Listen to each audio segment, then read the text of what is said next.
السلام علیکم ورحمۃ اللہ وبرکاتہ۔ میرا نام یاور مرزا ہے اور آج ہم جس ٹاپک پر بات کریں گے وہ ہے راضی رہنا شروع کرتے ہیں۔ انسان کی زندگی خوشی اور غم کے مجموعے کا نام ہے۔ حالات ہمیشہ ایک جیسے نہیں رہتے۔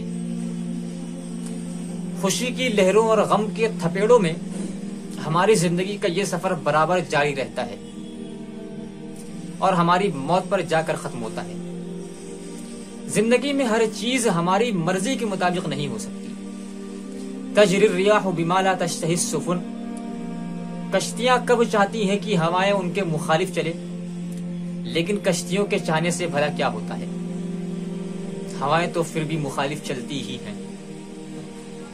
زندگی میں بہت ساری چیزیں ہمیں پسند نہیں ہوتی، لیکن ان کو قبول کرنا ہی عقل مندی ہوتی ہے۔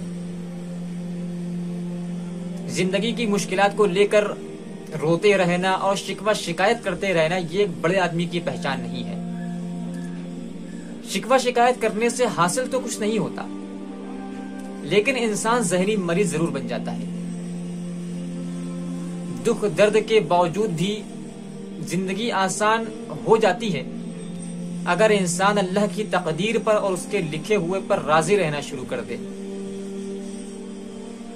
جان رکھے کہ ہماری زندگی میں جو کچھ بھی ہو رہا ہے وہ اللہ کی مرضی کے بغیر نہیں ہو رہا ہے۔ وَيَعْلَمُ مَا فِي الْبَرِّ وَالْبَحْرِ وَمَا تَسْقُطُ مِنْ وَرَقَةٍ إِلَّا يَعْلَمُهَا، کہ سمندر کے اندر اور خشکی کے اندر جو کچھ بھی ہے اور جو کچھ بھی ہو رہا ہے اللہ کو اس کا بھی علم ہے، اور اس پھیلی ہوئی کائنات کے اندر کسی درخت کا کوئی پتا زمین پر نہیں گرتا ہے مگر یہ کہ اللہ اس کو بھی جانتا ہے کہ زمین کے فلاں خطے میں فلاں درخت سے فلاں پتا گرا ہے۔ جو ذات اس وسیع و عریض کائنات میں گرنے والے پتے کا علم رکھتی ہو، کیا اس کو ہماری زندگی کے مصائب اور مشکلات کا علم نہیں ہوگا؟ یقیناً ہے۔ بس جب اللہ تعالیٰ کو ہماری زندگی کی مشکلات اور مصائب کا علم ہے تو پھر ہمیں ٹینشن لینے کی اور ڈپریشن میں جانے کی کیا ضرورت ہے؟ کوشش کرتے رہیے، دعا کرتے رہیے اور صحیح وقت کے آنے کا انتظار کریے۔ حالات ہمیشہ ایک جیسے نہیں رہتے۔ آج اگر غم کے لمحات ہیں تو خوشی کا دور بھی انشاءاللہ جلد شروع ہوگا۔ صبر کریں اور راضی رہنا شروع کر دیں، اور یہ جان رکھیں کہ آپ کے ساتھ جو کچھ بھی ہو رہا ہے وہ اللہ کا لکھا ہوا ہے، اور آپ کی تقدیر میں اللہ نے جو فائدے لکھ رکھے ہیں وہ بھی آپ کو مل کر کے رہیں گے۔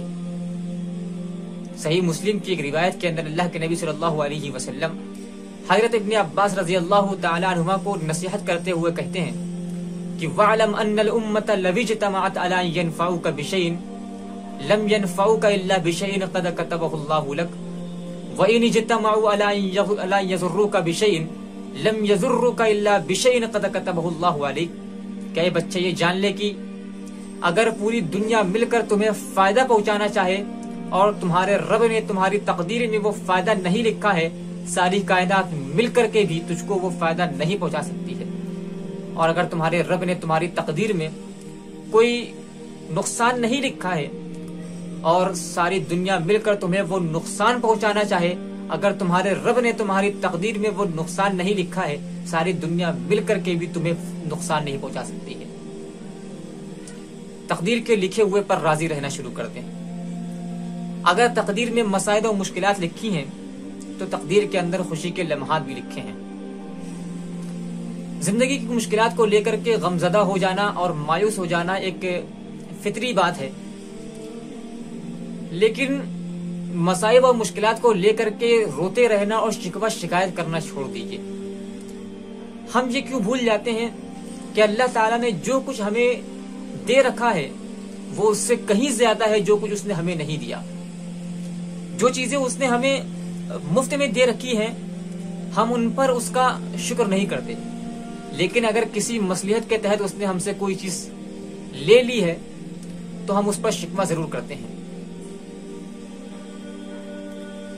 شکوہ کرنا چھوڑ دیجئے، شکر ادا کرنا شروع کریے، زندگی پرسکون ہو جائے گی۔ لئن شکرتم لازیدنکم ولئن کفرتم ان عذابی لشدید، اگر شکر ادا کرو گے تو مزید تم کو ملے گا، اور اگر ناشکری کرو گے اور نعمتوں کی ناقدری کرو گے تو اللہ تعالیٰ کا عذاب بڑا سخت ہے۔